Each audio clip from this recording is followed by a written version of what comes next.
open space properties. And then essentially west of airport would be outside the city's planned area, and in Boulder County out to Lyons.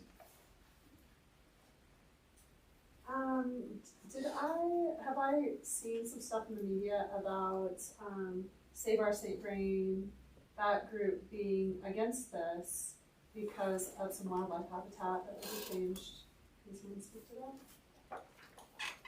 I'm not sure that I've seen where against it. We've had conversations with that group, gone out and looked at some of the bank swallow habitat, which exists right over here between this building and Rogers Grove. That habitat exists on a cut bank right there, which is what's necessary for them to provide their nesting opportunities. And this is certain soil types allow them to do that as well. So Josh has been involved with this project since the beginning. One of the things Longmont has really done is try to make sure that we're looking at our natural resources, maintaining and enhancing as much as possible.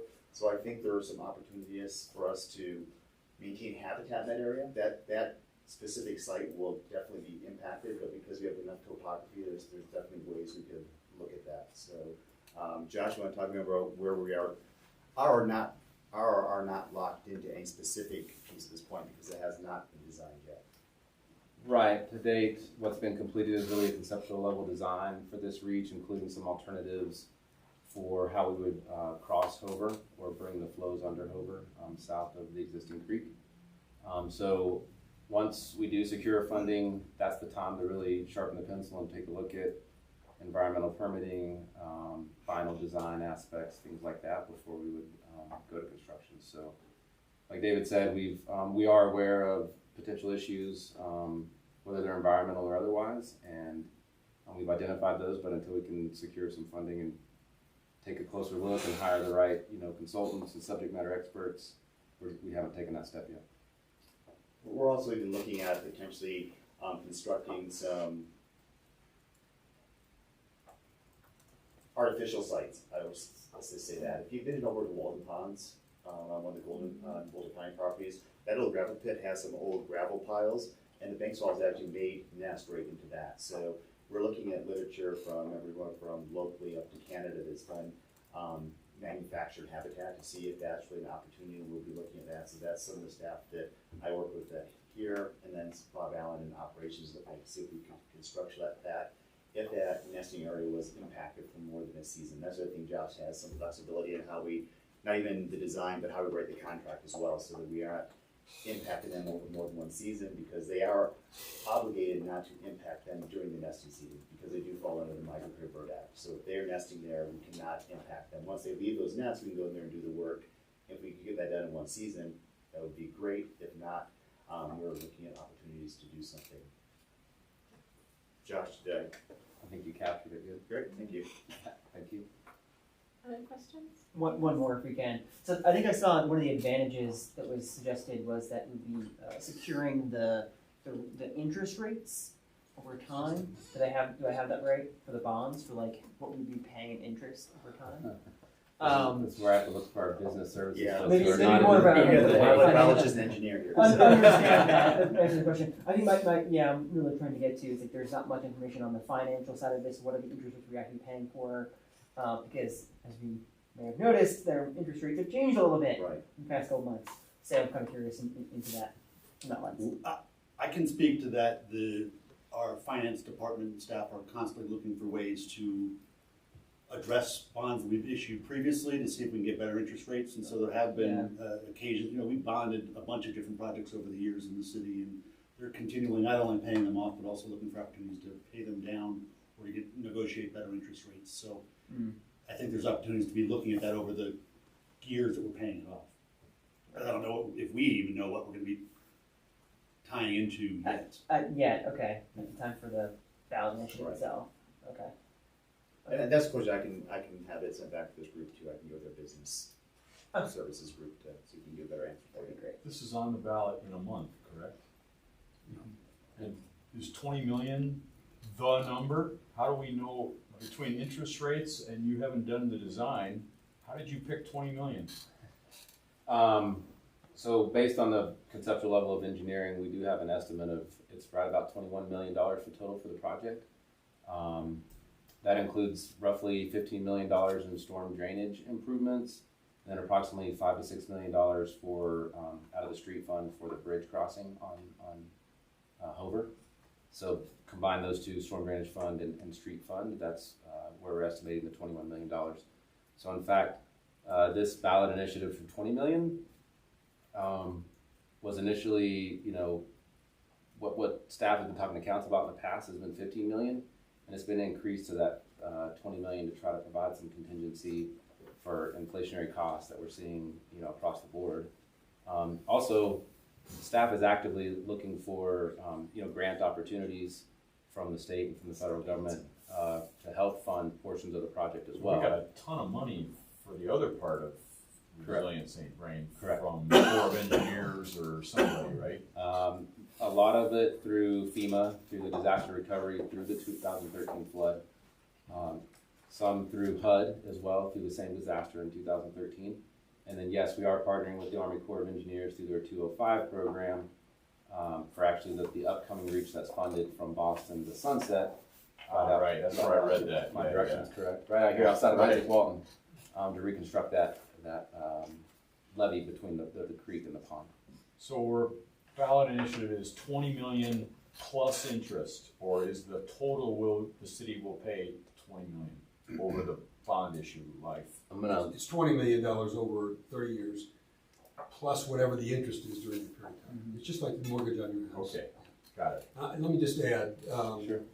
every reach of the Resilient St. Brain project and every other capital improvement project in the city of Longmont, for as long as Longmont's been around, the costs have been estimated the same way the costs are for this project. There's nothing different here. Okay, What might be different here is the outside expertise that Josh referred to. The consultant that the city brought in to do this estimate. So the methodology for estimating costs are exactly the same as we've always done it. Every bond question that's been put in front of this electorate has been, the calculations in the methodology have been exactly the same. huh, So okay. this one's no different. And Josh is right, we had originally estimated 15 million, and given what's happened with the cost of everything, Right. we raised that by $5 million. The council did.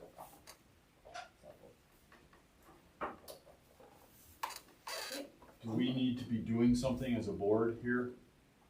Sending feedback, or just this was a FYI? Just wanted to take the opportunity to bring this information to the board. Thanks. Vote. Vote for what? Oh, us Yeah. individually, vote, right? Separately. You're not gonna tell me how to vote, right? Paige. Josh, where would the other one be? If you go back one page, back to the ballot landing page, so it's just right back. Are you narrating, Scott? No, that wasn't me, that was Dallas. That was Dallas. So, city charter amendments, if you scroll down a little bit, These are Scott's web pages. visit the city charter amendments webpage right there, and there'll be a web, video. Glad you're here to navigate. Thank you. Thank you. Yeah. During the November 2022 election, the Longmont City Council is asking voters to consider two ballot issues that streamline our city's charter. The city's charter is the founding document that governs city operations. On the first ballot issue, changes include allowing the city to use electronic signatures on council documents, allowing city employees who don't live in Longmont to take part in city retirement boards, allowing administrative approval for low or no cost agreements with other governmental entities, aligning city election rules with the state's election rules. Here is the ballot wording the voters will see. Shall the City of Longmont Home Rule Charter be amended by revising sections 2.4, 3.3, 3.6, 3.9, 7.1, and 13.7 of the Charter to remove outdated language and allow for modernization of the conduct of city business? A yes vote means you are changing the city charter to allow for streamlining these operations. A no vote means you are not changing the charter and business will continue as it is currently conducted. Arguments for and against. Those in favor believe that amending certain sections of the city's charter would modernize and streamline city operations. Those against believe that residents should not change the charter, which is the master document for city governance. The Longmont City Council is also asking voters to consider changing the charter with respect to election vacancies. Currently, when a sitting council member wants to run for another position, such as mayor, during their term, if they win, a special election is needed to fill that vacancy. Council would like to offer an option where sitting council members can voluntarily end their term as they run for another. This will allow the city to run the election for both seats simultaneously and save the cost and labor of a special election in these cases. Here is the ballot wording the voters will see. Shall the City of Longmont Home Rule Charter be amended by revising Section 2.8 of the Charter to give elected city officials running for another elected office the option of prospectively vacating their current office to avoid the burden and expense of a subsequent election?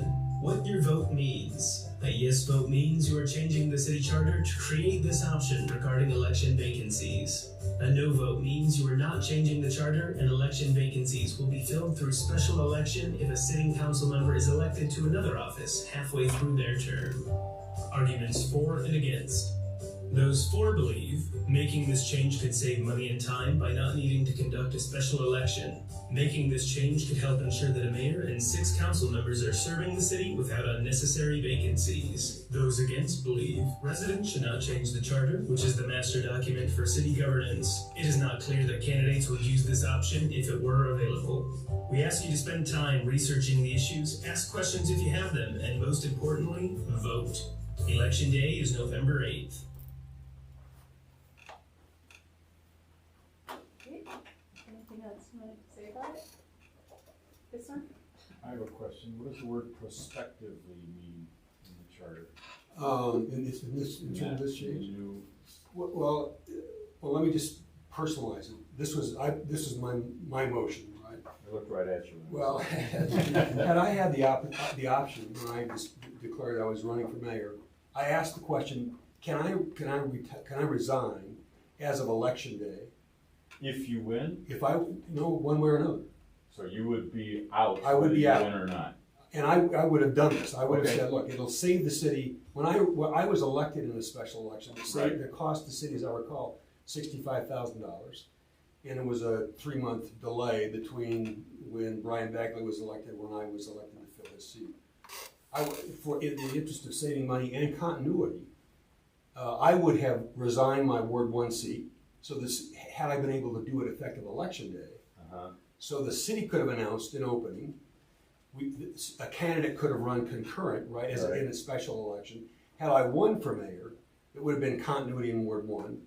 Had I not, there'd have been a new council member, and there's continuity moving forward, Got it. depending on what happens with the other candidates Okay. in the race. But the prospectively here is, the proposal wasn't to make it a requirement. So had Joan Peck and I both done that, and we had the option, there would have been continuity. We would not have needed the special election. We wouldn't have gone a year without a vacancy on the council. And, we would have kept, move forward.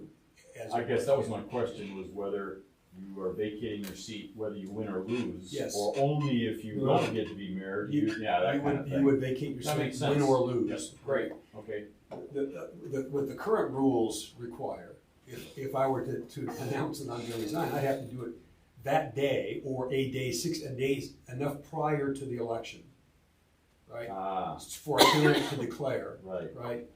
And personally, I felt like if you're gonna do it, you gotta do it 6 months ahead of time to give somebody to really run a, And build a meanwile, campaign. you got no council. So now you for have a 6 vacancy. months. Now you Right, have, right. I didn't feel like that was fair to Ward 1 folks. Yeah. Now, the Ward 1 folks would have said, get them out of there. Well, some of them. Yeah. I just didn't, I just felt like my obligation was not to vacate the seat that I was elected to unless I knew that there would be continuity. But Okay. that's all this does is create the option for a city council member who wants to run for mayor to say, I'm gonna resign, run a special election that saves both money and offers continuity. Well, maybe I'm dumb, but that all should be explained better in whatever ballot, background info is. I'm not somehow. certain what's in the blue book. Yeah, I haven't read it either, but I hope that that's clear. Yeah. I don't know. Dan, I don't know. I guess that's something for me to investigate too. Thank you, I now know what's going on, but I hope the rest of the city does, yeah. Any other questions from board members? No. Great. Okay. Josh, Scott, thank you. Thanks for the opportunity, appreciate it.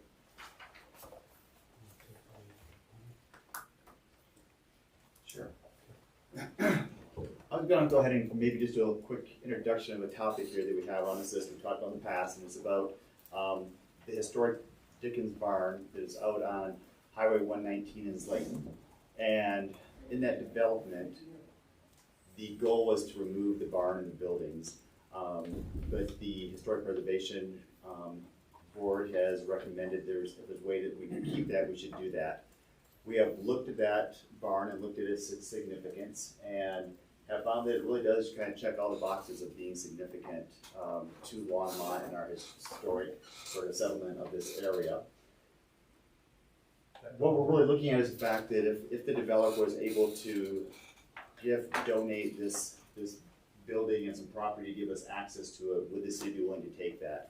The thing with getting something given to the city, it means there's weeds associated, there's structures associated, there's safety associated with it, there's long-term maintenance associated with that. So is this something that would be valuable enough to the city to invest dollars from operations and maintenance and facilities group to take this on to try and make sure that we preserve a structure within our community that has a lot of significant value? That's kind of my big picture piece on it. I have looked at this, and I think that from the open space and park side, we have some resources that could help with that. But we would like to see if this group feels that this property has value to the city, and I'm going to introduce our planning director. Glenn, do you want to? Yeah, Glenn Van Imwagen, and then we have a couple of HPC members, our chairman, Steve Lane, and Doug Barnard is a commissioner as well, and then Jennifer Hewitt-Apperson is our liaison to the HPC. So maybe just a little bit more background is 7-Eleven wants to build on this site. They got a conditional use permit approval with the requirement that HPC approve a preservation plan. And what we were thinking was signage, something that kind of explained the really significant history of the Dickinson and the Mary Allen homestead here on the site. The HPC saw some of the same reports that you did, and this is really rather unique in that it hits all 4 criteria for historic designation on the national stage, basically. And I think I was just kind of breezing through that report this evening and saw that it really says it parallels the history of Longmont prior to anything being here, and closely tracks kind of the development of the community of Longmont as well. Some other kind of interesting facts is Mary Allen came here with her husband and owned the property. His name was Alonzo, and they gave birth to William Dickinson. He started the first Bank of Colorado, I think, in the area, and the Dickinson Opera House is named after him. He started that. Mary divorced Alonzo. It's kind of unusual back in 1870. And then because of that, she was able to actually acquire the property that was originally acquired under the homestead. It's one of the few reasons a single woman could acquire property at the time. So I don't know, Steve, if you want to add anything, but I guess part of the other piece that we looked at is that it had nothing to do with their development. It was well outside of everything that the property owner wanted to utilize. So it would just be torn down, by default. The structure's really not in terrible condition. It's actually in pretty decent shape. It would take the city's done some research, and you're probably aware of it in your packet, in terms of some dollars that need to go towards restoration and stabilization, but there's also some grant money that could be available through the State Historical Fund to help pay for that. And it's got some architectural significance in terms of its shape and style and its status. So when we think about Longmont history, a lot of people pay attention to downtown and the east and west side neighborhoods, but we've got a pretty rich agricultural history, and that's really in danger of being swallowed up and lost. So we're really pushing to see if there's a way to preserve that. And it felt like it integrated with your trail system, and we could have kind of a giant win-win here where, completely acknowledge that we're passing this torch on to another board that there's some maintenance costs associated with it. But in terms of acknowledging Longmont's agricultural history and preservation of open space and what people do when they get on the trail and having an opportunity to have sort of historical interpretation, it felt like just a really an opportunity that is probably not going to come along too many times. So we very much appreciate your willingness to consider. So you hope this board will do what? As I understand it, we're hoping that you are going to accept taking on that piece of property as part of the park system. And that's, yeah, go I ahead. apologize. Yeah. Just before we go, I think what we really, as we talked about, is having that property donated as city property, then we'd be able to designate. That's one of the things I think is this conversation has evolved. I think not locking into if it's an open space dedication or park dedication, but if we could lock it in something that would preserve that property as city-owned property, then we could look at potential funding mechanisms from something more than just one fund. So I didn't mean to step on your toes, I just want to make sure we. Please. The biggest piece that I think is, as far as staff So here. we should be writing a letter to the city council to say, go for it, or who's making this call at this point? Glenn, you want to who talk are we about addressing? who really makes the final decision? Well, I think it depends on what we call it. If it's open space, I think it falls to the Parks and Recreation Advisory Board.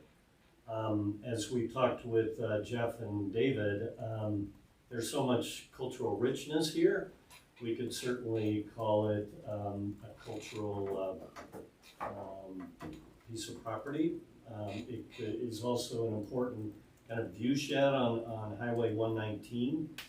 It's one of the first things you see as you come in Longmont, so it's kind of a gateway statement. So, just a little bit of background. So Jennifer's been working with the applicant. They're not the owners yet, but they soon will be, and they are willing to give us, it's roughly 5 acres, the barn, and approximately 70 grand to get the barn so it doesn't fall down. I saw that in the statement, 15 plus 65 or 55 or whatever those numbers were needed to keep it from falling down. Yeah. Right.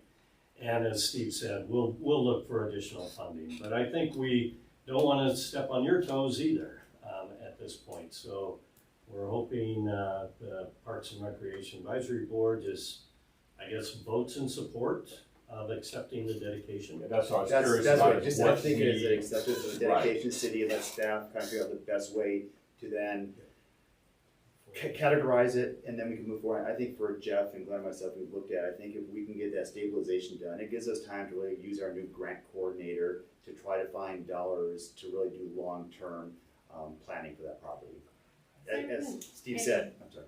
I just wondered, has there been any estimate of what the sort of ongoing maintenance for this property might be? And also, is there any chance of getting, it sounds like the applicant is willing to make an initial contribution, but with like a conservation easement, there's usually an endowment that goes along with the conservation easement that provides for at least some of the ongoing maintenance. Is there any potential of like a contribution toward ongoing, like an endowment for ongoing maintenance? To be honest, we haven't thought that through, but that's a great vehicle to make sure it stays the way it is. I'm not sure what the maintenance responsibilities that come with the conservation easement. Well, it's just the endowment is usually a fund that is available and kind of dedicated for the ongoing sort of in perpetuity in the case of an easement maintenance that's needed. And people can donate to it then? Well, it's In like it particular, usually 7-Eleven comes in from this the case. owner. Yeah, no, it usually comes from the property owner.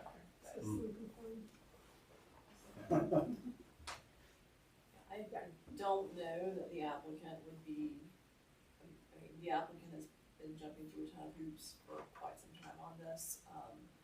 I've spoken with them quite a bit. I don't know how amenable they would be to an ongoing endowment beyond the $70,000 stabilization cost. To be perfectly honest, this is a particular property where essentially the current owner of the property, it was kind of an all or nothing deal. They, United Properties really only wanted to buy the corner. But the owner of the property was like, nope, it's all or nothing. So they're trying to figure out how they can deal with this the best way possible. I just really appreciate our chair recognizes sometimes we feel like, well, why would you take something that's free? And that free does come with a long-term maintenance cost.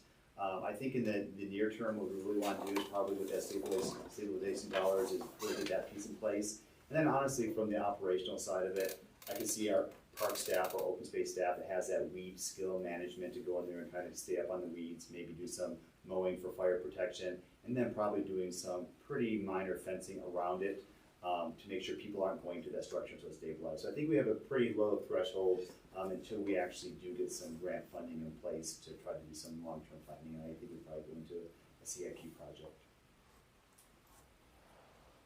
I mean, It's a great question. we went there, and, Yes. we saw it, and I think, it's definitely I an mean, interesting looking at that property. picture with the trail already, Yeah. a stone's throw away, hopefully no stones are thrown. The You trail know, will right be right there, there. and signage possible, it seems like a winner to me. I mean, it's like, duh, why not, Well, I think the concern is, does it become something that, are there trade-offs we should be aware of? If the city takes on this project, are there other projects that the city is already working on that, could be compromised by that? So, I mean, that would be my only concern, is not knowing what trade-offs we might The only thing I would throw out there, this is my own personal confidence in some of our staff. If you give Jeff and his staff a chance to rent anything in the city, they'll make money off of it. So. Not sure if that's a compliment. Yeah.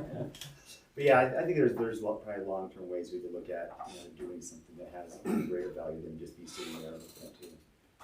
David and I both believe that this is in the city's best interest to do this.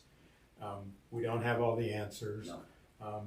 but we feel like what we know today, it is in the city's best interest to do this. So that sidewalk, I'm representing Scott here now, is gonna go up to Union Reservoir. Yep. And what does the city own already or will own, or what's the property boundaries gonna look like? Is it gonna be contiguous with this 5-acre plot that the barn sits on? No. Well, yes, Yes. but there'll be a gulch in between. That stream that I This, see? yeah, Spring Gulch. Gotcha. Does good flows, and so you won't be able to go from the sidewalk here over to the barn unless you go out to the highway. Well, or unless someday you get a grant to build a bridge. Right, and I can think of probably 30 different places around the city that are more. I'm getting it, than this, but yes. Future citizens may get on a bandwagon, who knows, That's right? possible, yes. We'll own the land on both sides of the gulch, and yes, it could be that a bridge is installed at some point in the future. And then I'm not sure that, I think pretty much what I'm hearing, Jennifer, correct me if I'm wrong, is that 7-Eleven is gonna sort of own this. Pretty much. We're taking everything else. Yep. Roughly. Which goes up to the top of the picture? It does not include this lot, this is a private lot, but it actually Okay. includes land up here. Sort of comes like this. Yeah, the property. Ah. Yeah, it kind of goes, you can kind of see it goes like this, and then it kind of hooks around here, and so basically 7-Eleven is interested in this. Yes. And again, there might be some details on where we Yeah. cut that off, because I'm taking on additional. Still, land I see maintenance. it talking to the greenway or the pathway there, or at least being up against it, so that makes sense to me. Right. And we talked to Glenn about if they're gonna carve this lot off, making sure that those future generations definitely have some place to park and we have access. And again, we're not committing park dollars at this point in time. It's just trying to work with the historic preservation group to allow this to happen, and then we will work on to stabilize, and then we'll work on grants. So no commitment from parks or open space to go beyond the limited maintenance that they would do. Okay. So, I mean, the question is, Do we need a motion then, dedication or- to the city, I'm just wondering what the right language is for a motion. I think dedication to the city at this point in time, we can work that Yeah. out. Or support the dedication to the city. And this is to go to city council or to the HPC committee or just out there in the world? Right now, I think we'll actually define it on their subdivision plat, which the mayor signs.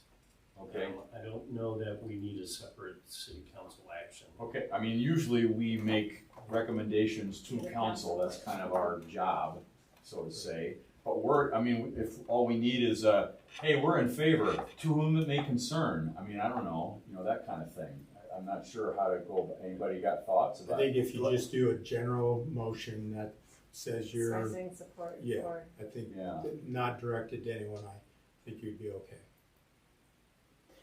Can I ask one last question before we go into making a motion? So wouldn't the structure of the applicant 7-Eleven block the view of the barn from the highway? Just looking at I didn't walk the property, I was in the field trip, but I'm just trying to understand. like, how 7-Eleven's that gonna would be right about in here. I think the Yeah. views will be coming from this direction. Correct. Like you're gonna be looking at it from the lens of like through a gas station, right? Like in the background, or like It'll be to the right You go of down where, to Street View, and I think you can actually probably look through them. I drive that every day, and I don't think it will be. It's gonna be further to the south, and then to the. There you go. There's the The barn. 7-Eleven's gonna be here. so you will get to see So- it before you're up against 7-Eleven. 7-Eleven has chickens out back. Basically, we're just gonna look like 7-Eleven. Okay. Hopefully the reason why I'm asking that question is clear, right? Okay, okay. We're not preserving it for We're nothing. reserving it for just a Trees seat behind the 7-Eleven. Yeah, Yeah. the old cottonwoods are on the barn side instead of the 7-Eleven side.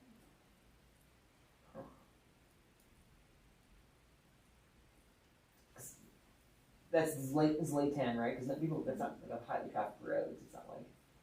This is actually, this is annexed into the city now. The city only has land up to, I guess it's annexed up to here, There, this road. right. This is all county road, Okay. and there's not currently any plans I know of to change that. It's dirt.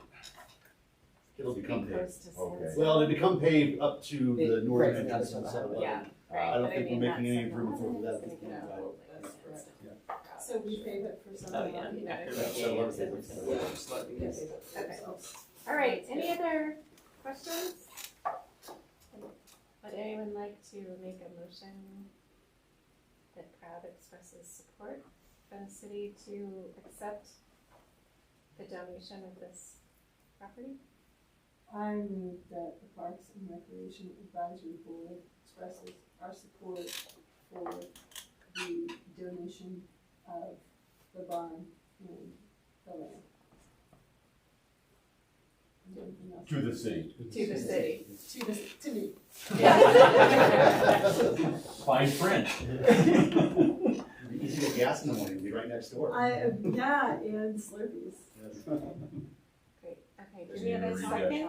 Yeah, you want to, well, let's hear it back. Motion that Proud expresses their support for the donation of the barn and the land to the city. Does that work for you guys? I think so. I'll second that. All right, all those in favor? Aye. Anyone opposed? Great. We look forward to hearing how it goes. Great. Yeah. Yeah. Thank you. Thank you so much. Oh, yeah, no, thank you guys. It's, yeah, interesting. Thanks for really explaining it to us in detail. Well, it's a lot of work you did too. I mean, it's a lot of stuff. A lot of pages. I have a related question. I don't know if you, maybe since you're here. Does the city have any properties or any recognition of the indigenous history of this area? Like the indigenous history, tribal use of this prior, I mean, it feels like historic preservation would, that would be, if you're not thinking about that already, it would be a great aspect to be thinking about. Yeah, I don't know that there are. Glenn mentioned 4 criteria in this particular property. One of them is archaeological, and it came up with just an immensely rich archaeological site, but from the standpoint of pioneers.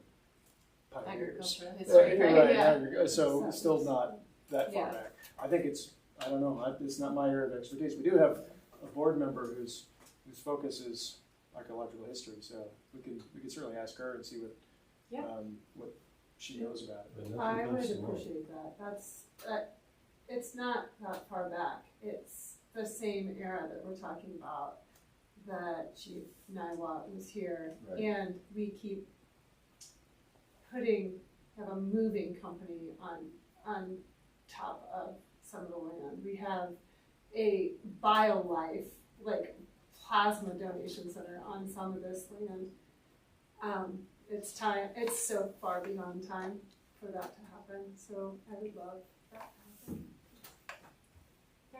I can give a little update of the calendar here too, but Carmen Ramirez and myself have been working with the Northern Arapaho. The council's been given a lot of direction to work with that group, but also City of Boulder, Denver, Boulder County have recognized that with the tribal history here is more than Northern Arapaho. There's lots of tribes in this area. They've been working to try to reconnect with these lands and try to work with local municipalities on how they can not have to go to every municipality to talk about if we want to get a collection permit to do medicinal medicines. We want to go do a ceremony on a property, how we can do that more collaboratively with those tribes. That's something we're working on right now, and I'd be happy to bring an update on that. There's going to be actually a training, I believe, next week.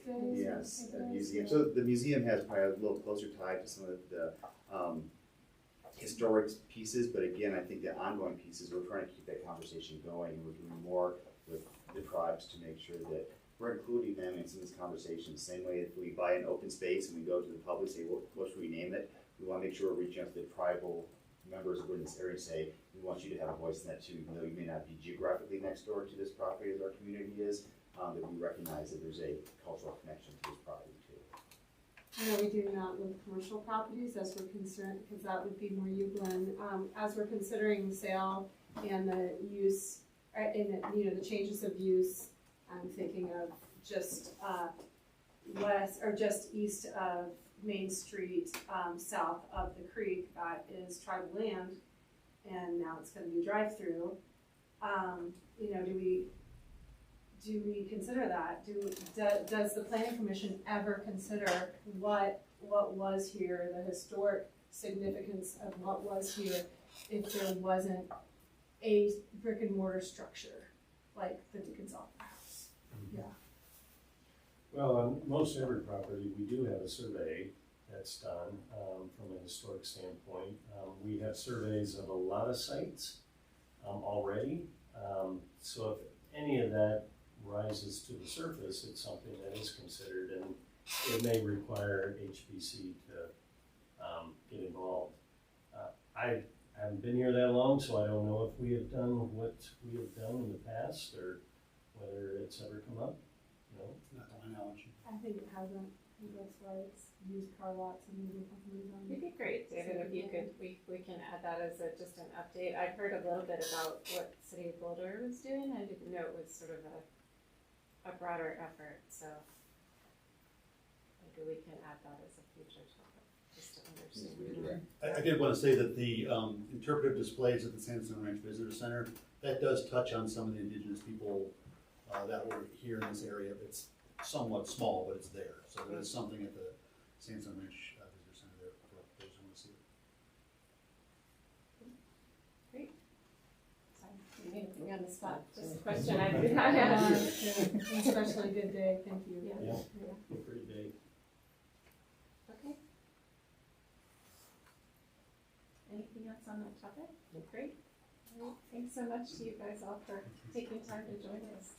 Can you be so rude as get up and leave? Yeah. They can, not you though. It's not even. Let me show you something. They all hit Thank you. Casey names, Yeah, all thanks a lot. words.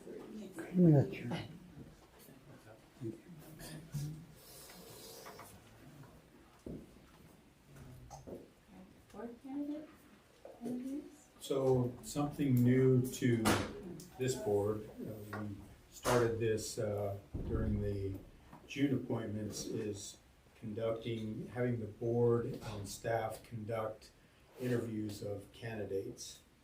And so what we would ask is if two of the board members could volunteer to work with David and I to do interviews as we come up with candidates, that I think was extended to the 24th of October, something like that. We have just about 3 weeks to conduct the interviews. We bring that back to Pratt to make our recommendations, and then once you approve those recommendations, it would go to council, and council uses that as part of their decision-making when they're appointing board members. I'll tell you that my first experience with that was with the golf board, and I really enjoyed it for a couple of reasons.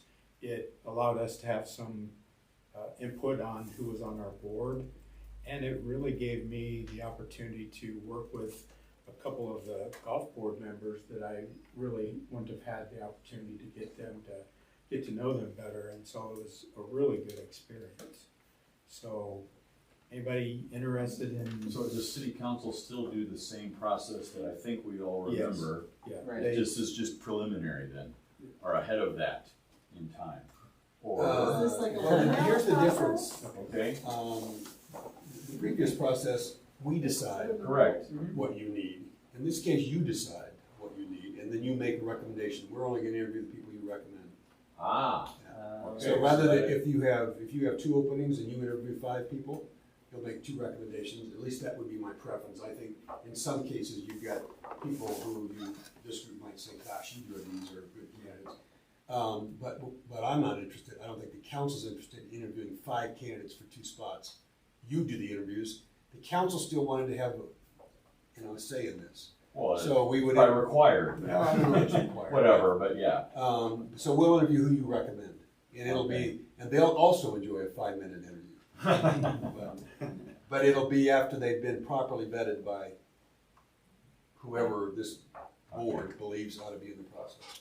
So there I would is a definitely be qualitative interested. change then. Yeah, it's a very Yeah. qualitative. I think I'm interested too, but I'm also curious, like, how many are we talking here? Talking like 5 or like 500? Like, I don't know. Well, I wouldn't think it'd Yeah. be 400 or 500, but Yeah. if that many people applied for the Yeah. board, that's what the number Fantastic. is. Generally, this board has more candidates than a lot of the other boards, and so it could be 6, 7, or 8 is my guess.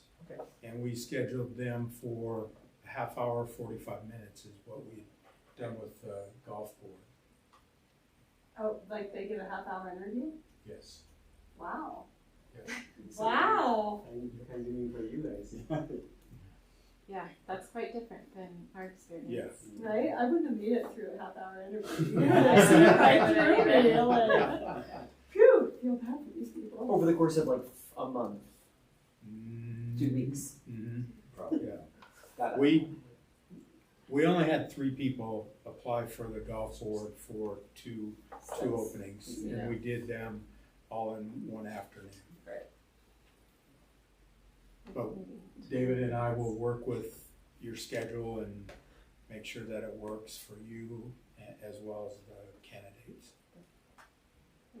Could I be a sub in case one of these folks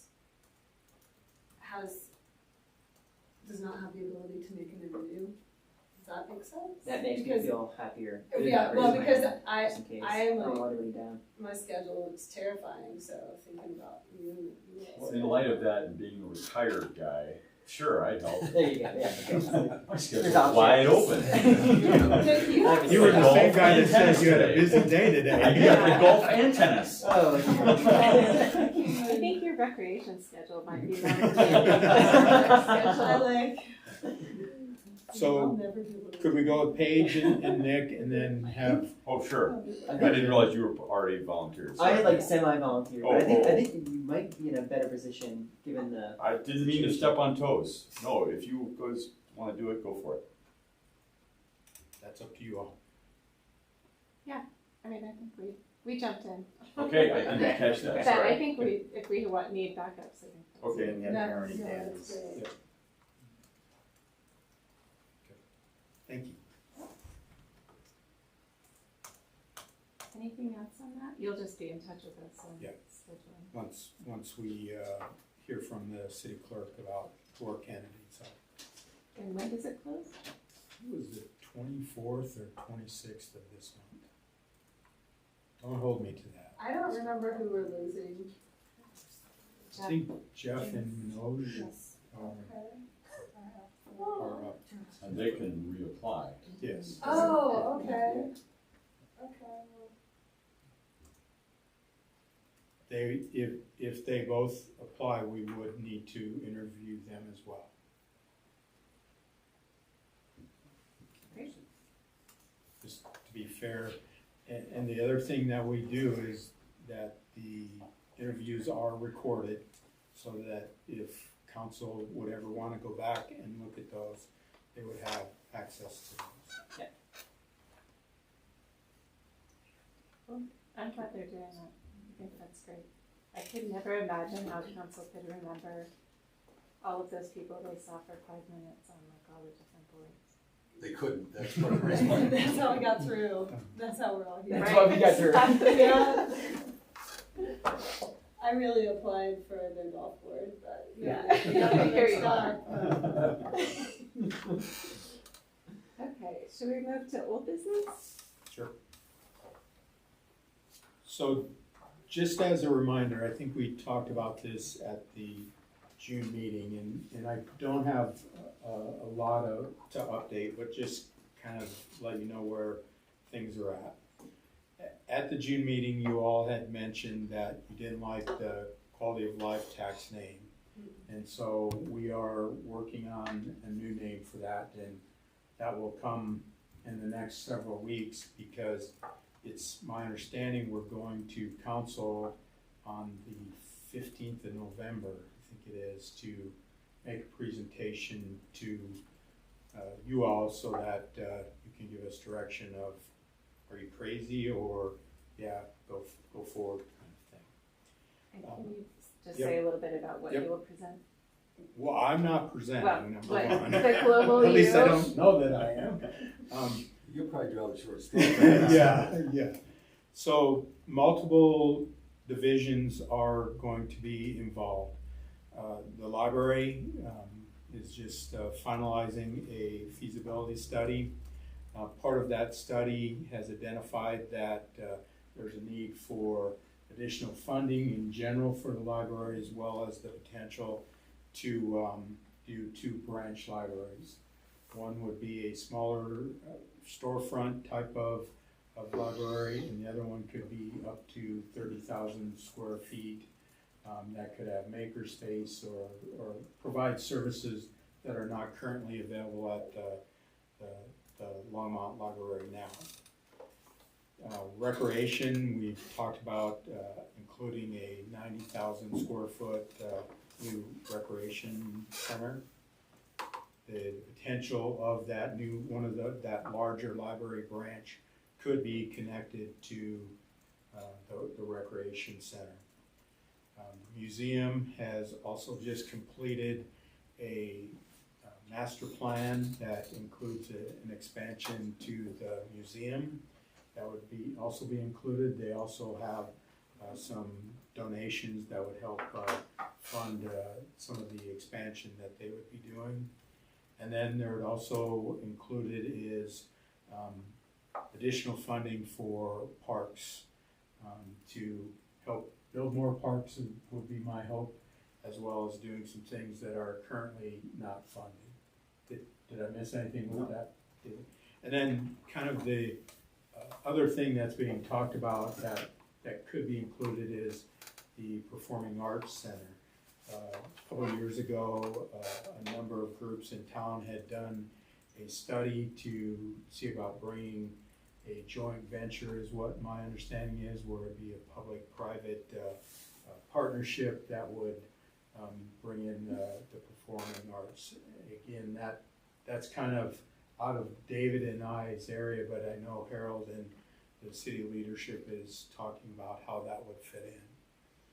Right now, we've provided all of our estimates for the costs of those projects, and the financial staff are working on bringing those numbers together and what it would look like to fund that many projects, and that could be done both by property tax and sales tax.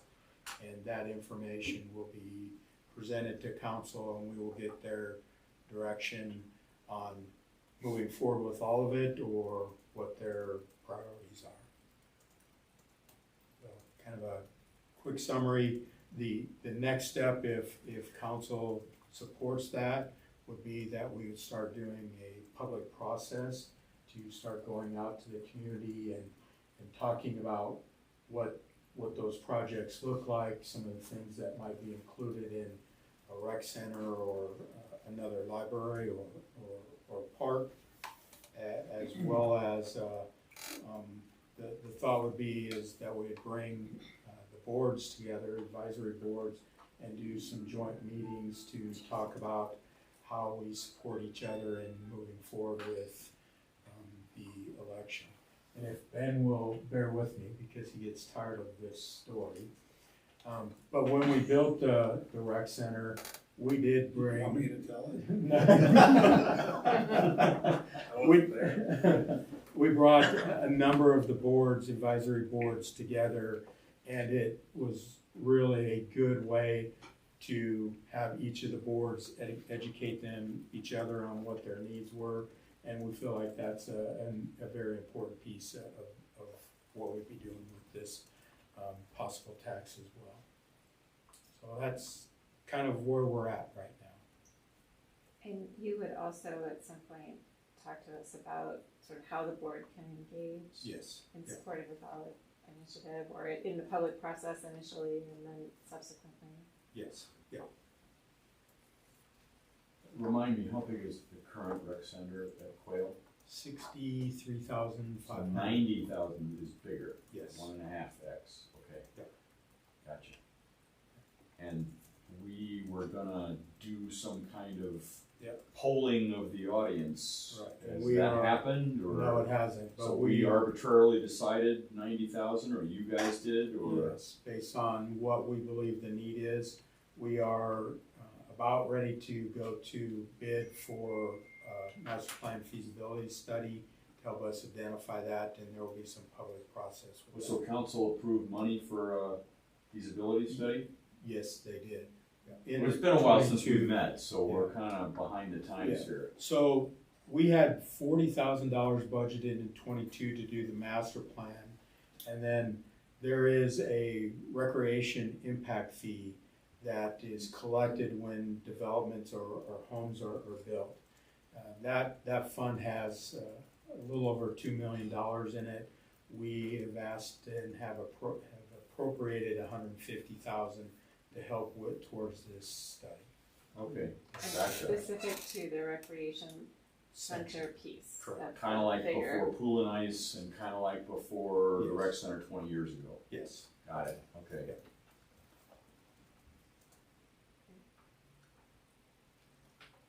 Any other questions? Councilman Waters, is there anything you want to add since this is time? No, I'm looking forward to seeing what the staff brings. I personally think there's a variety of ways to think about this. Yeah. And maybe want to chat and find out what you're thinking before we get into that public discussion. In how to cobble together something that might be doable and a little less breathtaking in terms of cost, and put recreation services, the museum, the library together, and then parse the library, or I'm sorry, the museum, recreation services together, parse the performing arts center and the library a little differently. But but there's a variety of ways to think about it.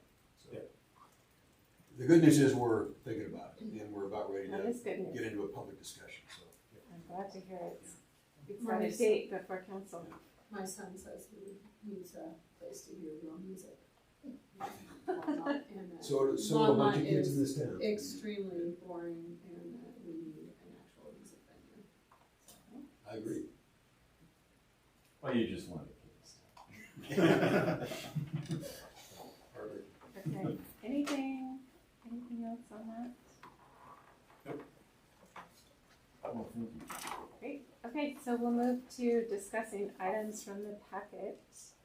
Does anyone have any questions or clarifications on items that were included in the packet?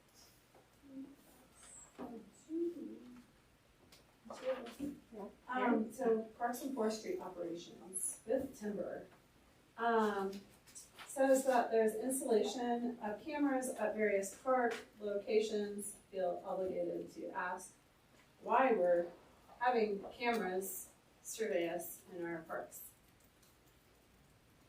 So I'll take that. I've been involved in this process. This is a ongoing challenge that we've been facing in our parks as far as vandalism, graffiti, destruction of city property, and trying to maintain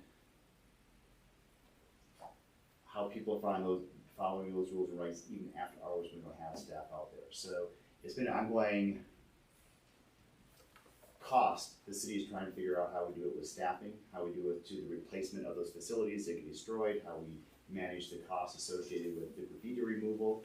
And it's been a conversation between public safety, the Parks Department, and City Manager's office. And this was the decision to address these with cameras. We've used cameras on a small scale basis in the past in areas where we've had problems.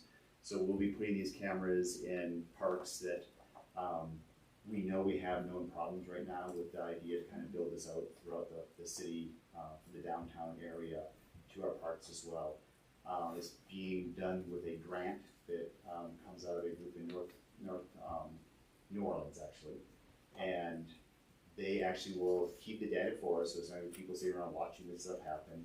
It's got a third-party server that puts on, kind of keeps it safe and away from just people being able to watch and survey or use it the way they want to. But we can go back and we see things that happen in the park. We can go back and look at that and try to figure out how we can hold people accountable. Okay, it just feels like that should be a public discussion. It has Yep, been. it has been. I was part of that Yeah. presentation we had. Come to council. I do come to council sometimes, but I can't come to all of them. I hadn't heard that. That's a pretty big invasion of personal privacy. So the piece again, I think we had these conversations because it was internally with people in parks and the park background. I think there's those ideas as well. As we had those conversations of if it's the Ring camera across the street, if it's the GoPro cam on the kid's skate helmet, if it's the bank ATM, you're on camera pretty much everywhere. It's just putting that together. So trying to organize.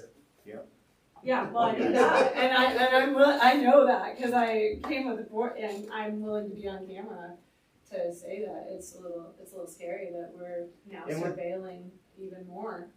It's just I'm just gonna put it out there. That is scary. I mean, I look at the things that we're trying to mitigate, and it's like a whole idea of what is government for. Is it for safety or control? And I would say there's been a pretty strong driving piece of this conversation that it really is for safety, that our community, almost on a weekly basis, you cannot use a large majority of our restrooms because of the vandalism.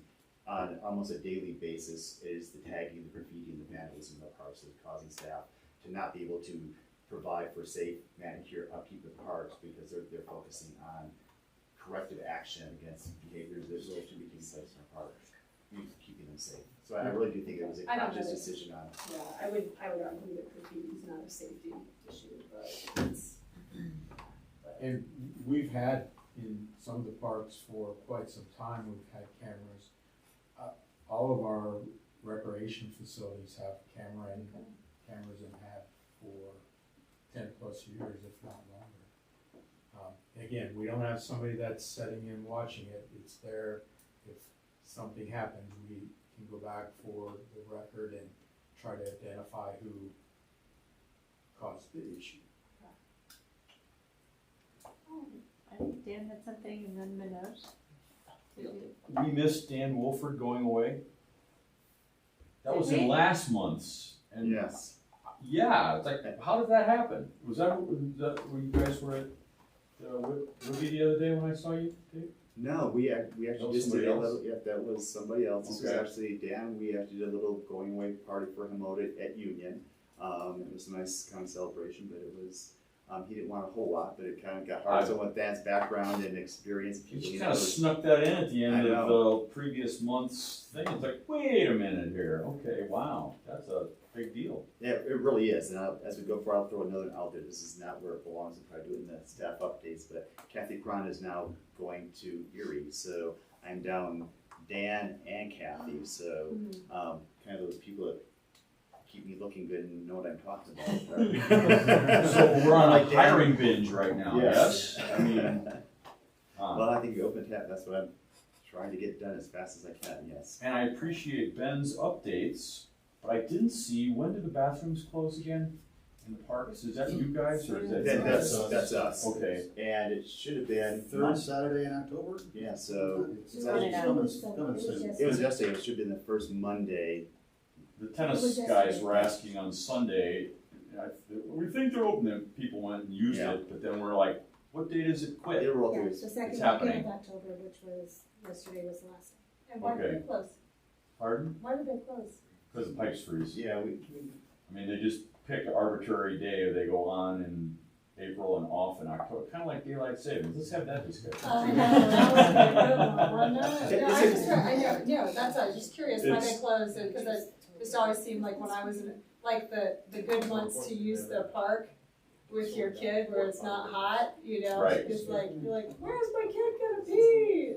it's a conversation that we made. I mean, there's a couple pieces with that. So Steve will tell you that we do design some of our parks with ways to keep those heated. What we found though is that probably some of the new technology that probably is out there right now, all it takes is one night with the heater going out and You're $100,000 in the hole. exactly. Oh, So that's kind of the risk of even when we design them, so we can kind of keep them heated if something does happen to them, that it really is a huge cost and it's out for long term.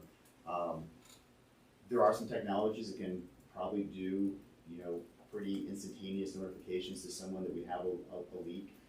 There also is the amount of use that we've historically seen, and there is a cost benefit piece to it. Keeping those restrooms clean and having that contract is a significant cost to the residents to keep those open year round for a much smaller use group. As we start seeing things stay warmer and those nicer days getting extended and having more people in the parks and those colder days lessening, we may want to start taking a look and say, is it worth that additional cost to do that? But right now, it really is a budgetary piece, but also sort of how we design our parks and the technology to keep them from freezing at night. Okay, that makes sense. Composting toilets work really well, but not freezing. And I think that's something else I think is probably more of a community piece, that people have certain expectations in Longmont parks, and we're continually looking at how we set standards of the facilities that we have. But I do think that our community, once you have something, it's harder to take it away. And coming in with that, I just talked to the director up in Breckenridge, and they're just looking at putting restrooms in for the first time in their parks, and that's one of the things they're looking at too. But coming in with something like that, I think we have nothing to a composting as opposed to the neighborhood. The neighborhood that gets the first composting toilet is like, well, why did all these other neighborhoods end up with something that's that we were expecting? Is this the plan for all the parks or where the There's a- restrooms are? I think there's a little lag there. I'll jump online. We're talking community park, yeah. So community park. This was the neighborhood parks, and then the community parks. That's probably why the tennis was open if it was at Quail. So that'd be a little bit longer window of the community parks. Well, this was actually a Pratt and Carr. Oh, I'm okay. asking, where there are restrooms. That's right. Quail has a porta potty, or the rec center is a 100-yard walk. That people do. But yeah, the difference is neighborhood and community parks are a little bit different. Right. And those facilities are designed with heaters in it. They're all designed with heaters in it. I also noticed under I feel like I'm the cantankerous one, sorry, but that's why I only ask questions about the things I have questions about. But I noticed on the Union Reservoir section that on beaver mitigation, that there's gonna be probably beaver tree painting on some cottonwoods and remove the damaged ones. I've used that ditch, but I probably am the only person in the last 25 years to use that ditch. So I'm wondering why we need to remove, and why do we need to remove damaged trees? Why don't we just let the beavers do their job and just let them do it, and why would we go to that cost and then take away that micro ecosystem that happens with dying trees? So this is just this is one of those pieces that, as you look at, again, we talk about managed environments that we live in from plant habitat or anything else. Those ditches are there. They were not there prior to a ditch company building that ditch to deliver water to the reservoir that could then be used in our water storage system and moved someplace else. So when those trees fall into that ditch, they back up and preclude water from moving through, which then means the ditch company has to come through and use equipment to get large trees out of a ditch on a unscheduled, unregulated timepiece. So if you talk to a ditch company, and it's a very kind of delicate dance we do between trying to manage what is truly a non-native ecosystem, because we didn't have those. But we're 200 years into it. We are, but now that we're into it because we have ditch and water rights that say we have adjudicated water for a specific purpose to get from point A to point B. So if you're a ditch company, the easiest way to manage your ditch is cut everything down and have nothing there. And the state would agree with that because that water is meant to go to a farm out east. And if that cottonwood tree is sucking it up, there is a loss to the system on that. So we're always trying to find that balance of how do we manage an ecosystem that we have created over 200 years with water rights that are going back as long as that as well, and also be able to maintain a water delivery system. Good answer. Nicholas, did you have a question? Thanks, Paige. So the Lou Miller Park renewal project, I noticed that there is some delays on the playground equipment. Yep. I'm gonna stop talking for now, because Steve is gonna be picking, this is a piece too, he's gonna pick up. What is it gonna look like for the next couple months until, because spring 2023 is several months from now, so are we just gonna be like construction limbo for the next? Just real quick, Steve will be taking on, again, I was trying to get things done in a timely manner and trying to meet deadlines. Steve is gonna be taking on some of the work Kathy was doing as well, so Steve's plate's gonna be full, so I'm just. I go to my first project meeting tomorrow, but in conversations with Kathy, there's still work to be done over the winter. There's still a lot of, it's not just the playground equipment, there's a lot of work done in the buildings. Lighting, there's opportunities to do some of the reseeding or sodding this year still. So but the project will be somewhat on hold not through the winter, once the playground equipment comes. Now, depending on weather, that can go in December, January, February.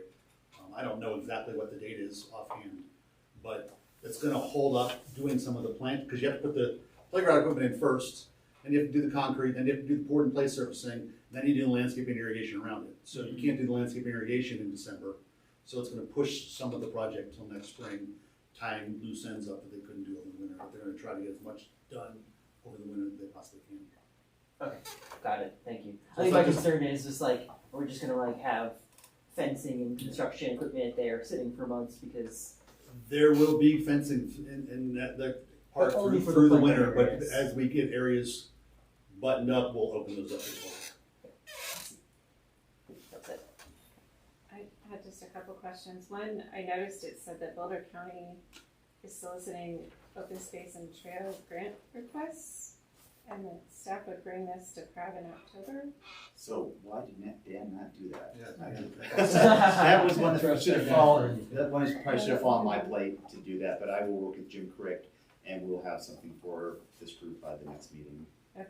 It says it's not due till February, that's so what, when I read we that have too, a I was little like, time. yeah, we have a little time. But I don't wanna miss that I if don't that's either. something. Where, I thought I read that when I was reading online, but when I printed it out, where is that falling? It's under Dan's updates, I believe. Well, that was last month too, there's 2 months we're looking at. What Yeah. page in the 3,000 packet? Yeah. Page packet.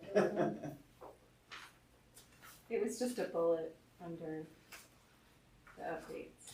Okay. From a month ago though, I thought, Okay. was it this Well, latest it was one? from the one in this packet. Oh, It- okay, sorry. It was, but he didn't update it before he Right. left out, so. I know. That guy, What am I gonna do welcome with to his that? house, right at the hill, you know? Yeah.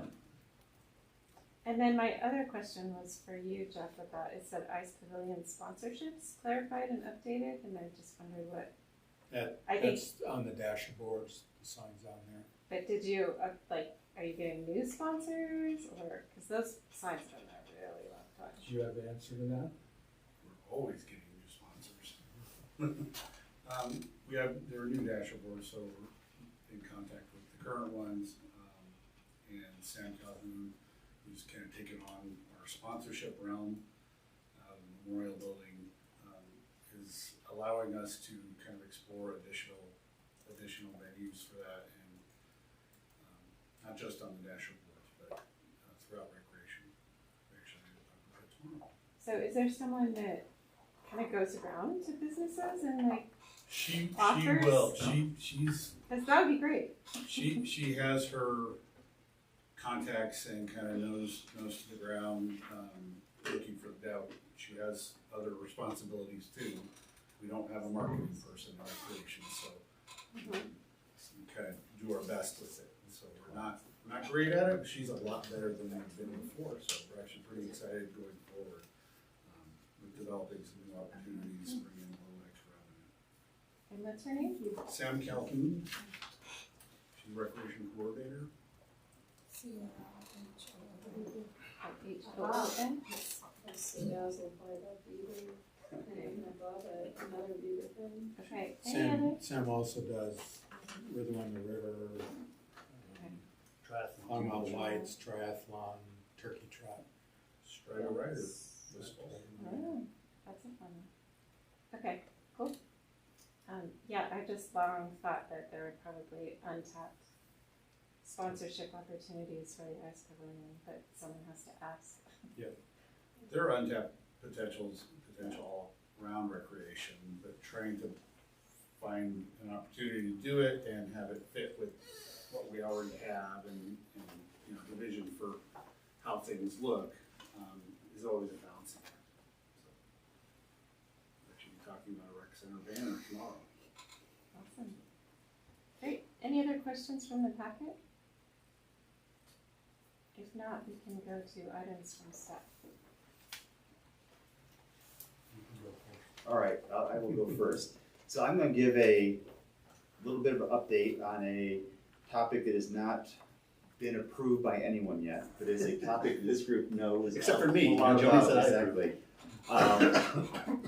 As this group knows, I have felt the frustration, some in this room have felt the frustration of having park projects that have been out there for a long time and not being able to get them done. And part of that, is the work that we've had going through basically Steve and Kathy, plus all the other assignments they've had within the city, and then some of the complications of COVIDs and supply chains and other things that all project managers are dealing with right now. So I was pretty clear to this group that my goal is to be asking for positions to help us with that. This group recognized those positions were not funded and had questions about that as well. But with that being said, Harold has really said he wants to see those projects get completed as well. He would like to see us get 8 projects done in 5 years. And he thinks there's ways that we can do that with potentially different ways of packaging this up and putting it into a design bid process. Well, he didn't even specifically say design bid process, but design build process that would give us a greater ability to bring in someone that has a lot of skill sets and big staff that could really take these on as something like we did RSVP, where we had a large firm come in and be able to commit it to this project over a multi-year time frame. We've looked at that and we've said, okay, we'll take that and see how we can look at that and make that something that we could then represent. We basically have looked at clumping projects into finishing up projects that are already out there. There's a couple of those, finishing up some new neighborhood parks, finishing up some community parks, and then some large sports complex. And trail projects. And trail projects. So we've got them clumped into 8, plus not dropping some of the ones that are going right now. The piece that I think this exercise allows us to go back to Harold and say, here's how we could do this. We have again a meeting with purchasing and our business services staff as well, because this is going to take not only an extra lift from this group, but also from purchasing and doing things that they probably haven't done in the past or don't have a lot of experience with, and maybe even having to change some of those rules to allow us to do that. Looking at how we do funding that we specifically budget for a year, but trying to commit to doing something over 5 years. There's a lot of unknowns in that. But I think if we take on those unknowns, packages up, it allows us to get back and say, Harold, here's what we've looked at, here's how we can get from point A to point B, but here's the staffing we really need to make that happen. So it's just he's left that door open. He hasn't said, come back and just say you're going to bring it back and let me know how you're going to get there. The other piece with that, because we have this backlog of project funds, that he can time that or fund that with some of the project cost. That way we don't have to time this with the budget cycle. So he feels comfortable that we could look at taking those positions that come up that we need to make this happen, that we could go through the funding cycle or the project funds to make that happen. So at this point, just want to kind of make sure that everyone's aware that we're moving that direction. We have a meeting tomorrow with purchasing and zoning to kind of prepare to get our presentation ready for Harold. I'm sorry, Wednesday, yes. So you are thinking to hire staff. When you first started talking, I thought you were gonna say, bring in consultants to do this out of city staff people. So Isn't that how Resilient St. Brain? Yeah, so we bring in, so that's the piece we have to remember when people say bring in consultants to do this work. Josh is the city staff though that manages that contract, and that's his full-time job basically. So to bring in an outside consultant, you still need Fine, I'm just making staff. sure I understand. You are thinking city employees. We will have to bring in at least some positions to make this happen. Great, Really manage that's that. what, I mean, that's, I think the board generally has said, yeah, that's what we need. Yes. Okay. You're just packaging it differently, or We're trying new way. to put in place to answer Harold's questions on how we can look at this differently, try something, instead of doing the same thing over again to come up with a different result. We're going to do this a little bit differently, and this is the path we've taken. But to do that, there are definitely gaps in the ability for the current staff to make that happen. So we would have to go and say, to make this a reality, we would need additional staff to make this work. It's very possible we'll have more information next month. Yeah, and I was just gonna say, I appreciate David giving us this update. I mean, it was partly at my request because I saw that new positions had been requested for their department but not approved by the council. And I had some questions about that, and my understanding is that they were not approved and that there was a recommendation that some alternative approach. Just to clarify, they were never presented to the council. Oh, It wasn't a matter of council not approving. they were presented. What got to council was vetted in a way that the council never had a chance to give a thumbs up or a thumbs down on additional staffing in Parks and Rec. That's sort of clarification.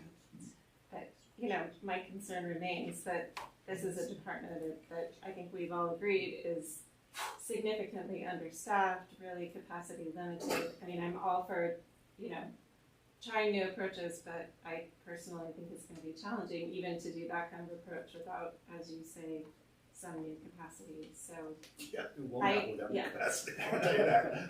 Especially if they manage the happy meetings. So, I mean, I'm hoping if the board continues to be interested that we can continue to get updates on this, including potentially an update based on your conversation with the city manager. I know I'm getting the impression, but do you want something from us as a board? At this point, no, I think, you know, it'd be kind of working with Joni and Harold and seeing where this goes. And I think if it moves in that direction, and this group, again, just kind of maintaining its recognition that these are important pieces for the community. I think that's always something this group is good at saying, that we are here for a reason. It's because we appreciate our parks, our open space and greenways, and we would like keep putting pressure on me. That's the best you can do, is say, David, get your stuff done, and I can show up with Harold saying we're being asked to complete projects as quickly as we can. Or we could make the meeting go really late on Dave's account. I was if thinking he maybe doesn't we make could something invite happen. Harold. Oh yeah, invite him.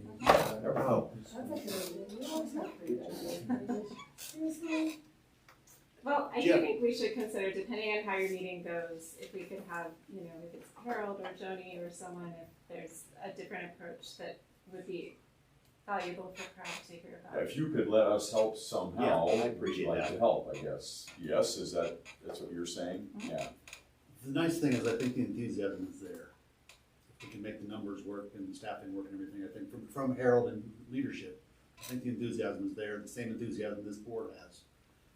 Yeah, well, when you told us you had all this money but couldn't spend it fast enough, we're like, that's crazy, you know. Every year I've been here, there's always tough decisions about how many more staff to add. Everyone has their requests. That's So crazy. we didn't get it this year, so.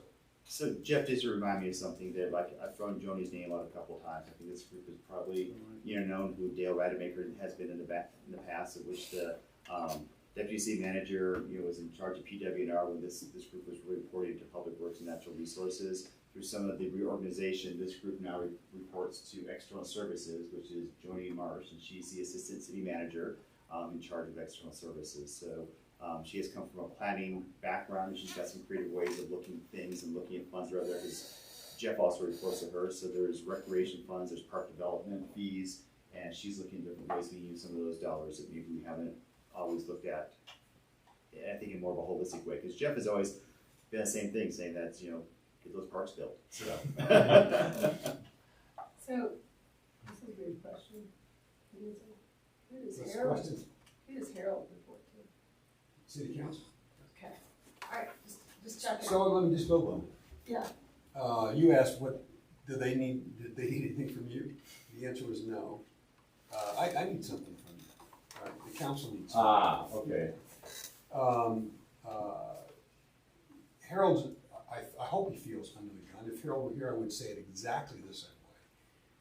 That I hope Harold feels under the gun to present to the council a list of accomplishments that we're gonna see in parks, in park development in 2023.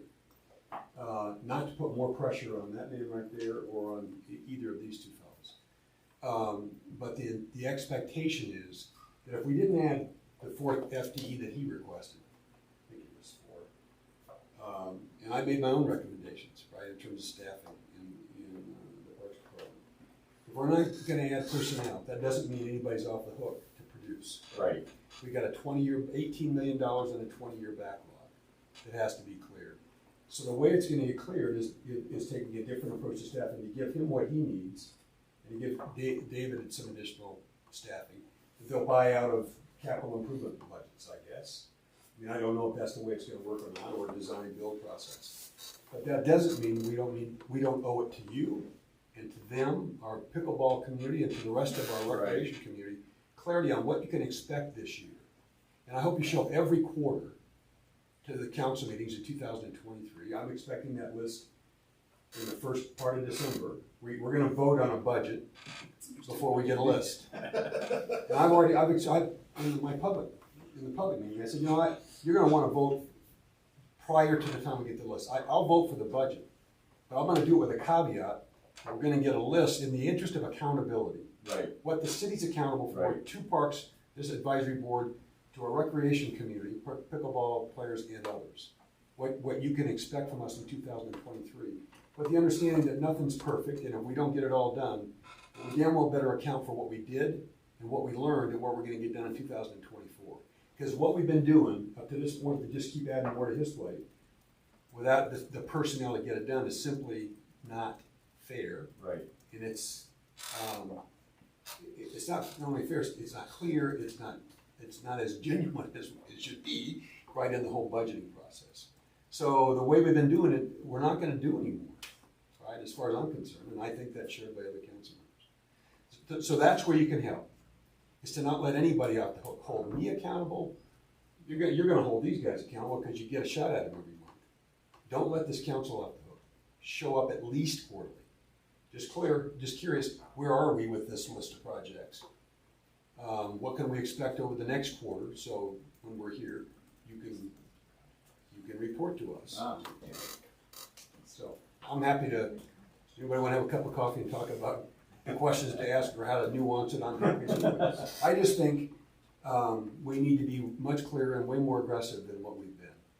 And it's not these fellows who are not. These are not the problem. And the city's not the problem. It's all good people, but it's a bunch of priorities that get on the table, and they get vetted. And in this case, the additional staffing that David needed got vetted out. So we never see that, right? So and the cancer, who does Harold report to? We can undo months of work in the budget by the time it gets to us. That's simply not going to make the city work well. So it's not as easy as picking at it when it comes to the public meeting after all the work that these people have put in. But something has to change. So we're going to rattle it up a little bit. And I appreciate that. And coming here and asking that question, not just of council, but of us, saying it's our meeting and where are you guys at and what's happening? Because as uncomfortable as that can be when we're not there, I will tell you that having to show up at Fox Meadows one more year and tell them that you're one more year out, that's even So you're sending me, I'm going to the meeting next week, thank you. No, it's Kingsland Park, it's Fox Meadows, it's Clover Basin, it's, Yeah. you know, I said this in a public meeting, I'm just not doing that anymore. It's in the queue, it's in the budget, hang on, because you're gonna be hanging on for the rest of your life. Your comment that it's not, the system as it's currently set up is not fair, not working, it demonstrated failure over the last 2 decades or more. Yeah, and I'm way outside, I'm certain my role as a liaison right now. But I just think these guys need that kind of support, right? Not pressure on them. The pressure needs to be at a level that helps to mobilize on procurement, you know, or the city attorney's office. I don't know how much of this goes to the city attorney. It's where every idea goes to die, is in the city attorney's office. And I like Eugene, I'm just saying, it's like a black box. It's like stuff goes there and you gotta keep pounding the table to get it out of there. That's just the way it works. So you can really help here. David and I We are both on camera love with all working this. for Harold. What did you say, Jeff? I said we both love working for Harold. Well, you should. I mean, he's doing a terrific job. There's just a lot of forces that work here. Oh, absolutely. And this just needs to be, we just need to be real clear. He just wanted that on I camera. know, Yeah, right? right. Broke the fourth wall there. And Looked right at the camera when you said that. I mean, I'm glad to hear that you think that there's the awareness and intention, because I think, you know, my concern is that it's not recognized, that it's not appreciated, and like the value of actually having, you know, on staff, you know, in-house capacity. Even if you're gonna work with contractors or try things a different way, you still need in-house capacity. And if you're gonna look at grants, you know, grant funding doesn't generally cover staffing, so Right. that usually needs to be like a city appropriation in order to bring in that grant funding, so. Tim has done a very nice job of representing you at the council. Pretty ineffective, pretty ineffective, however, because we're having this conversation, so. Well, thank you for providing that Yeah, update, sure. and we can Great. continue to have this conversation hopefully, and we'll look to you to keep us up to date, and we'll go to council meetings. we will. Any other items from staff? Any items from the board? I have 2 folks from the community who have talked to me about, they both slipped and fell riding on the trail along the St. Vrain after a rain. It was on July 27th. One of them separated a shoulder and the other broke her leg. And it was because mud ran under the, you know, the rain fell, it goes down underneath the bridges and they're probably going too fast. But they wonder, is that whose responsibility is to clean, or how often does that happen? Or, you know what I mean? I've ridden on all the underpasses, and I don't remember that one that day. A cone did appear a week or 2 later. So somebody, I mean, I don't know if they did or whoever reported it, but I'm just wondering, is that something that's patrolled? And I want to get back to them, these 2 people. Hey, this is what happens, you know, after a rain, be careful, because it takes 3 weeks before the mud is shoveled out. Or who is that, you guys? Yeah, that would be timber and parks operations staff that reports to me. So typically, you know, our process, that's a good piece. I don't have a good answer for right now, and Steve's been here long, so look at him. But our first piece was during that rain, see water on the trail, we close those gates. Right. When the water recedes, we then open those gates. No, there's probably some debris there, so I'm not After we sure clean it whether. up, we don't open the gates till after it's cleaned up. Okay, well, So so maybe this yeah. missed that opening, closing, I Yeah. don't know. I'd be curious which underpass it was. This is at County Line Road, and it goes up, takes that sharp Exactly. right, you Yeah. know, that kind of thing. So it's not construction related. No, Yeah, you know,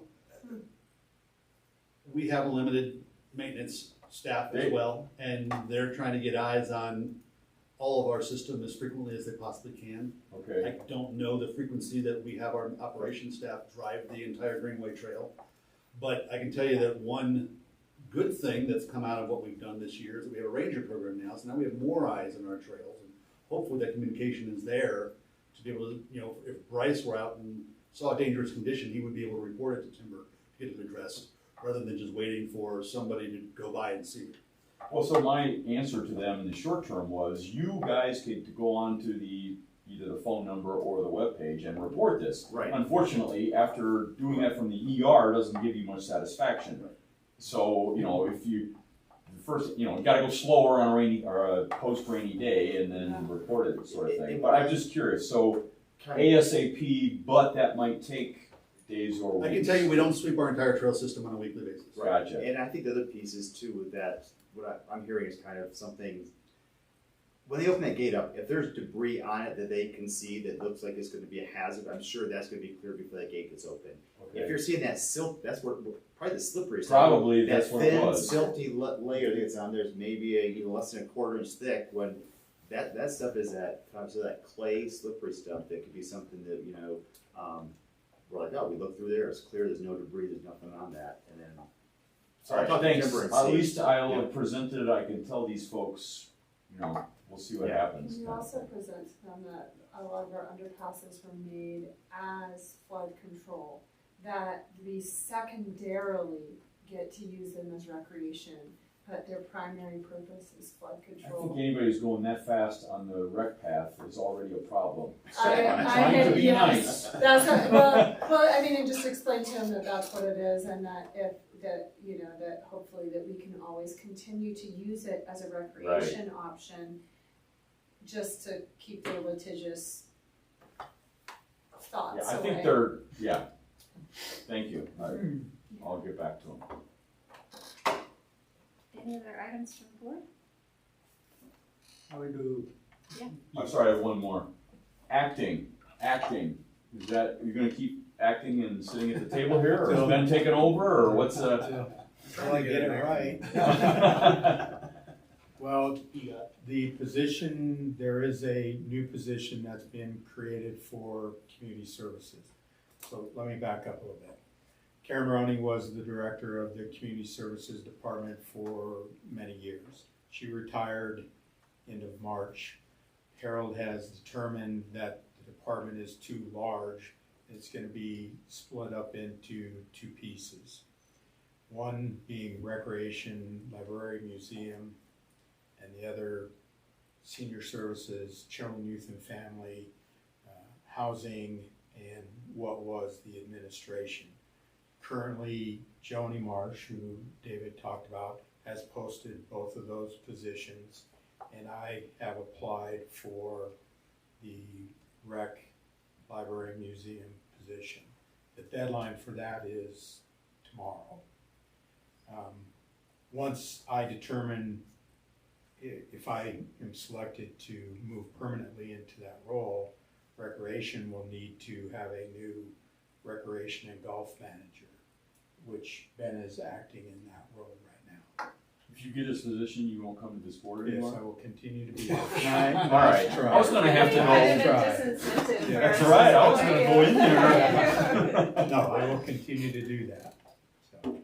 Okay. So that's. This group might want to know, that job was only posted internally, correct? Yes. The other job was posted both internally and externally. Correct. So it's a reflection, to some degree, on what people. They have think somebody about in mind. What the quality of the job being done right now. Right. Are you looking for a motion, Jeff? So could you guys, though, as you're talking about that, talk about what is the connection between sort of natural resources and then this new parks? Right, so external services, Joni's the assistant city manager for that. David and I now are both in the same department or under external services, which we haven't been aligned since 2003. That was 3, really? Yeah. Oh, God, that was later.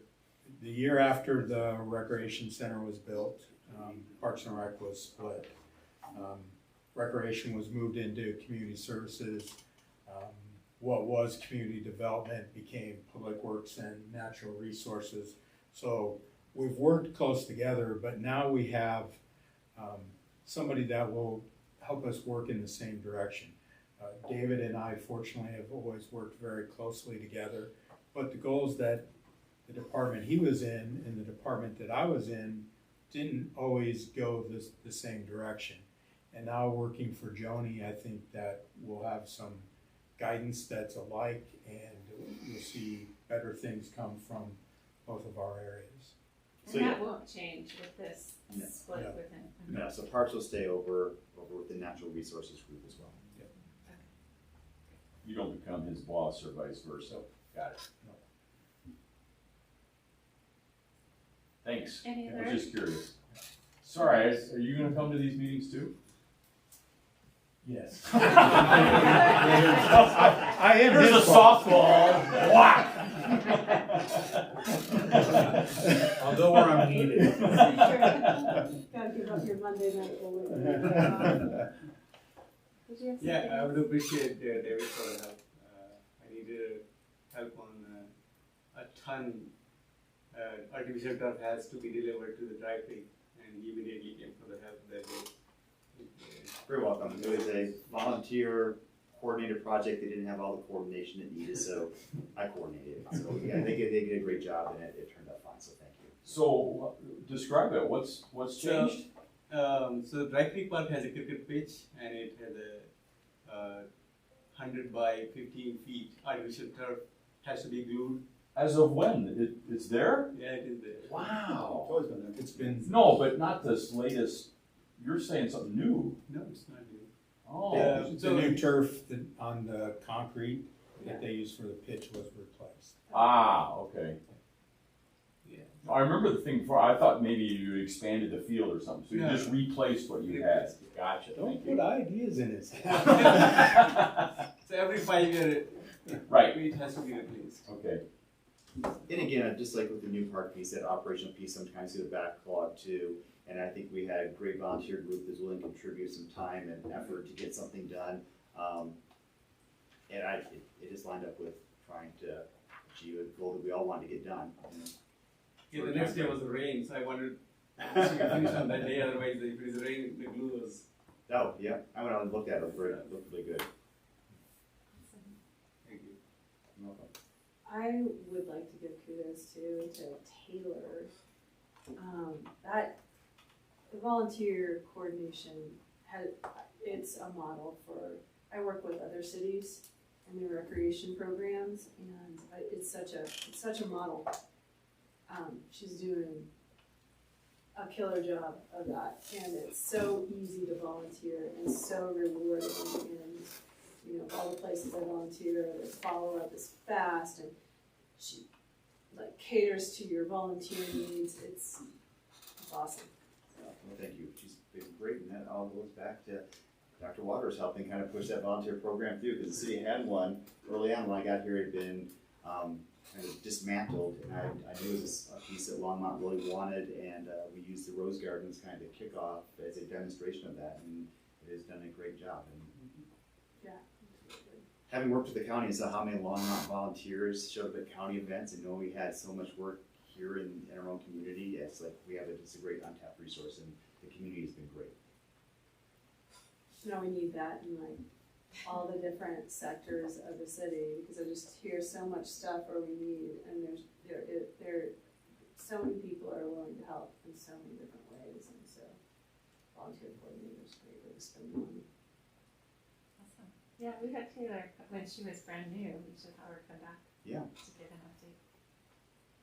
I will be asking, she does, maybe I'll invite her here, but there's also, we do a volunteer appreciation, which is a slideshow on kind of all the projects they've done. So we could either do a sample of that, or we could just have people show up for that too and see it, and we just get free dose and stuff, people that show up, so. I was actually trying to get her to coordinate a project that was before our next meeting for a group that I have. And then maybe she'd want to come over here with her group. They could have these teenagers come to the group soon. That would be lively, especially now that we're back in our close quarters. Right. I mean, don't stay for long. It's not that exciting. Truthfully, they're a teenager. Okay. Any other items? And if not, we could have a motion to adjourn. I move we adjourn. You have a guys are all second? asleep at the switch. All right. All those in favor? All right, meeting's adjourned. Thanks. Good job, team. It is better to be back in here. I'd like to